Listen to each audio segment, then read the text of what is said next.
Hey YouTube, it's MIgardener, and I think it's time for another how-to seed saving video. So, what I'm about to show you is, a lot of people ask me what I do with my tomatoes. I'm going to show you. I have my tomato stand. This doesn't seem like a lot now, but we're just getting into the swing of things. It's just now getting started.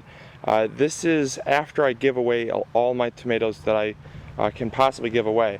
When people come to me asking for tomatoes, I'm not afraid to give them as many as they want. Anything left over that we can't eat, I sell, because I know that there's an overhead that comes along with gardening. So, you know, I have my other vegetables here. I got peppers, I got all my tomatoes, and they're really, really nice. They're beautiful. These are my premium tomatoes. But then I come over here with these ones, and you see these ones that are a little bit more.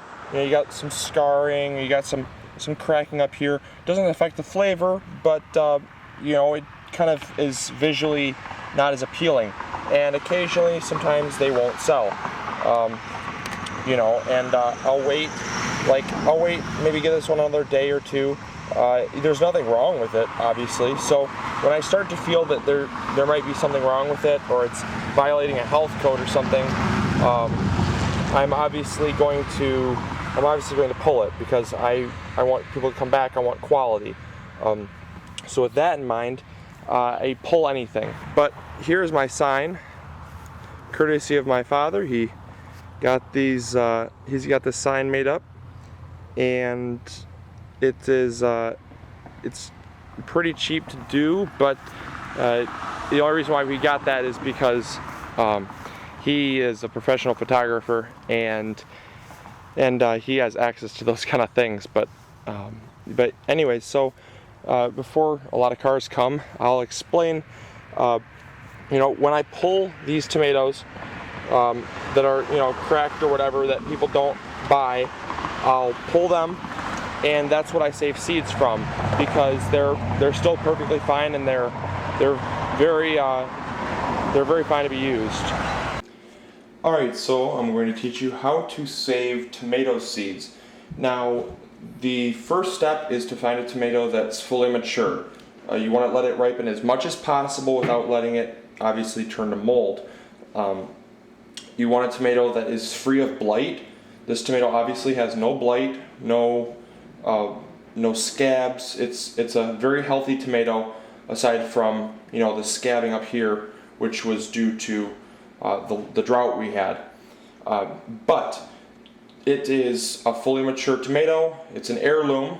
Another thing that you have to make sure is in the tomato. If it's a hybrid tomato, it is going to show one of the two tomatoes. A hybrid is two typically heirloom tomatoes that are cross-pollinated to form a hybrid that will show traits that are preferred. Now, an heirloom has been bred for the same traits year after year after year, and so nothing ever really changes. So they need to be an heirloom in order for you to save them. They need to be free of blight in order for you to save them, and they need to be fully mature. Now, this is a striped chocolate tomato, and you don't want to cut it horizontally, because you won't get seeds that way. The seed cavities run vertically, starting, you know, at the stem and then down by the butt end of the tomato. You're just going to cut that in half, and they're going to be along the edges here. With beefsteak varieties, it's hard to guess where the seed cavities are, but there's typically about 4 to 5 of them. You can feel them along the edges, because they'll get a little bit more tender where the seeds are. But typically with beefsteak varieties, you don't have a lot. So now I'm going to take my plastic cup here. A mason jar works fine too. You know, it really doesn't matter as long as you have something that doesn't leak or get wet. And I'm going to label this here.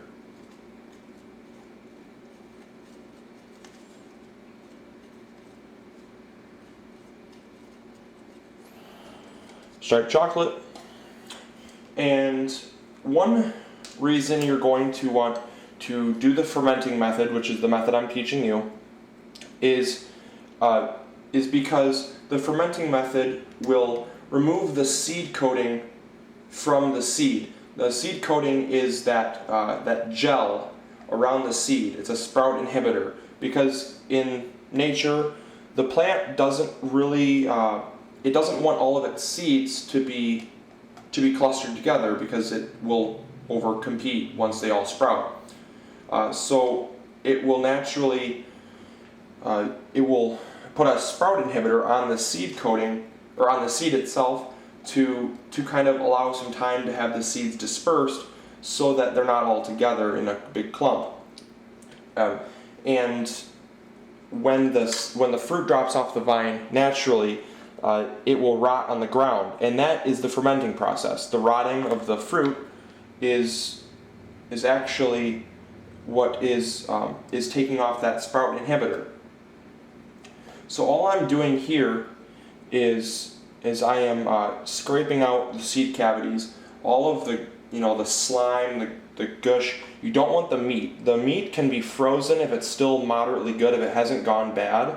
You can still freeze the tomatoes, you can still turn them into paste, because the meat is actually what makes a really good paste for, like a ketchup. You make homemade ketchup, or if you make just a spaghetti sauce, that's really good too.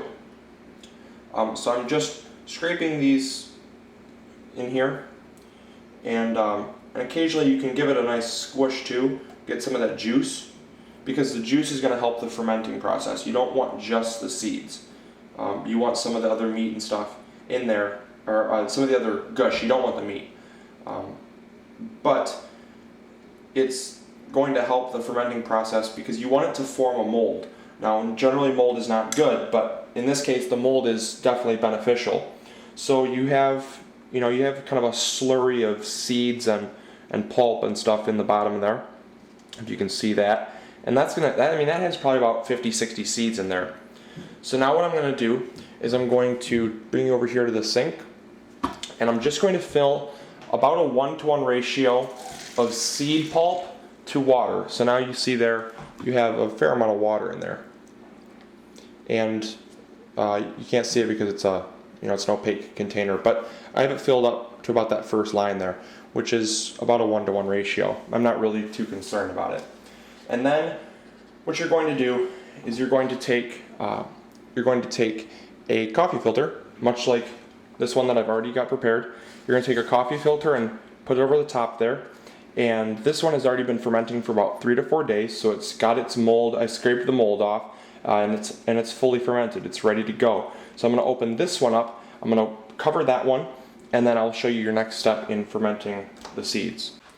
Alright, so I have the one that I've already prepared here, and I thought it was worth mentioning before I release this off that there will be some smell to it, but the smell is just the fermenting process, much like anything molds. So you want to keep this in a garage or something so it doesn't smell up the house.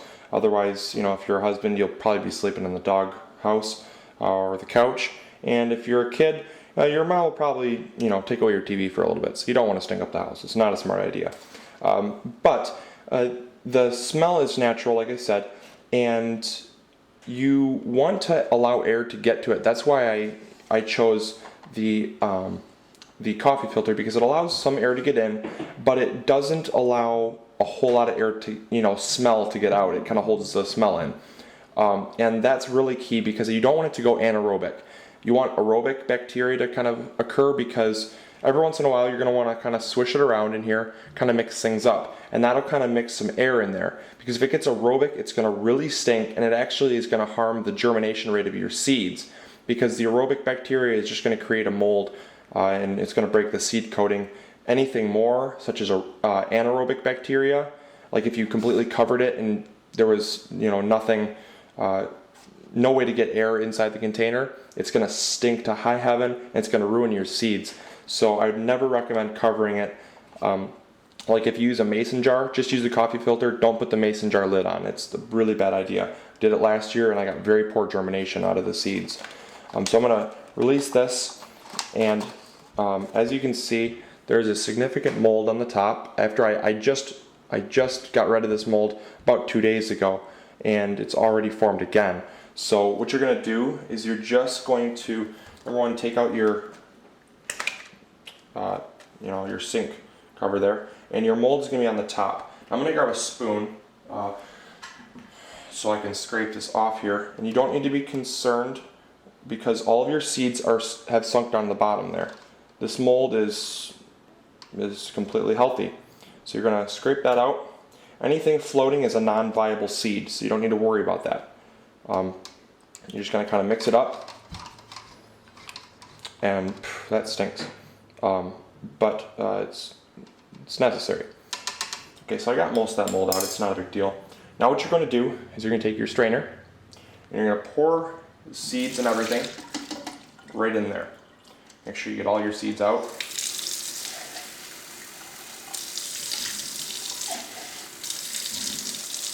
Now what you're going to do is you're going to just run some water underneath there and then take your spoon again and just kind of mix that around. Just kind of take that pulp, because anything else remaining, any flesh or any skin that you might have gotten in there of the tomato is going to take a lot longer to break down, which is why you just want the goo and the seeds. If you try to get any meat in there, it's going to take a really long time to break that meat down, and you're actually going to harm the seeds in the process of trying to get everything broken down through the fermentation process. So it's pretty much all clean. I'm not too concerned about other small bits of debris. I just want it pretty clean, which I have.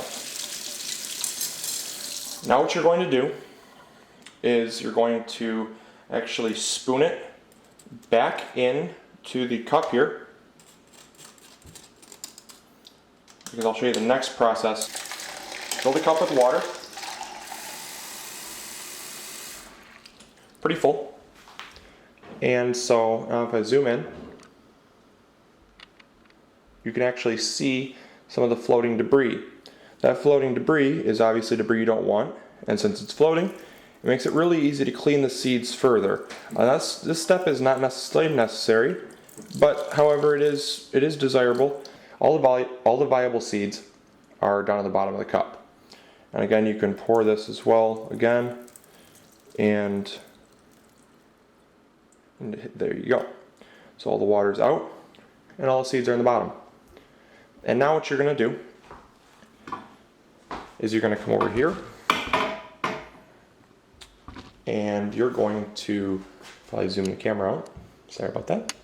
Okay, so you're going to have the wax paper. You don't want to use a plate because the plate will actually it'll stick to the plate and then you'll have a really hard time getting it off. So preferably something with a wax coating. I choose wax paper, obviously. And then you're going to just merely find the label here. This is the Anise Noir. So I'm going to write on here Anise Noir. And you're going to simply just take it out. And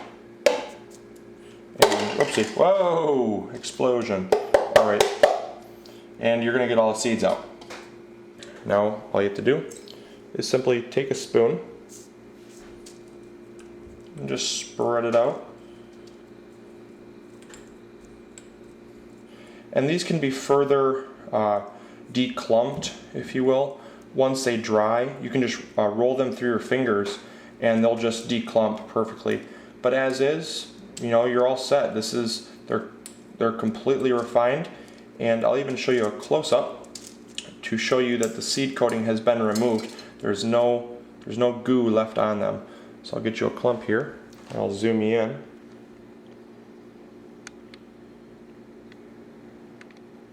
And as you can see, there is no goo left at all on these seed coatings.